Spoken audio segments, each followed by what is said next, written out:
देखो गाँ को सशक्त करने आम सरकार जो व्यवस्था करुच्ची माननीय मुख्यमंत्री नेतृत्व रे जहाँ को मिशन मोड रे काम करने की बार बार कैबिनेट रे गाँव कथा मोहर लगुच सुभद्रा को आमे कही कोटिए दबु आमे कोटिए रु ऊर्ध्व देलु आज 200 कोटी पाखापाखि 2 लाख महिला को 2 किस्तिर पैसा दिगला। अनेक सुभद्रा योजनार हिताधिकारी माने अछंती जो माने कहउचंती कि भूल वशतः से मानकर रिजेक्ट हो जाइछि बोली मु एबे भी से मानकु कहूची आश्वस्त रुहंतु जेबे तृतीय किस्ती आसीबो जो माने एलिजिबल हेइथिबे वेरिफिकेशन रु से माने 3टा किस्ती एका बेले के पाइबे।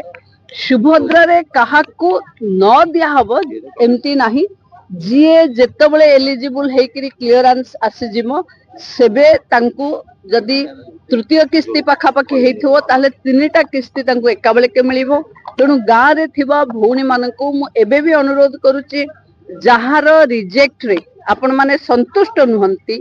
जदि जमीर रिजेक्ट रे संतुष्ट नुहंती आरआई ऑफिस रो एनओसी आनंतु जदि रेशन कार्ड थिला कटि गला ताहले तार भी क्लारिफिकेशन वीडियो को ठु आनंतु किंबा जदि आईटी रिटर्न प्रथम किस्ती पाइला परे द्वितीय किस्ती भितरे आपण आईटी रिटर्न देइचंती बोली कटि जाईची आय 5 लाख रु ऊर्ध्व देखैचंती बोली आसुची ताहले आपण माने तार भी क्लारिफिकेशन ब्लॉक रे दियंतु सुभद्रा समस्ती को मिलिबो बारी बारी रे मिलिबो। आज पंचायत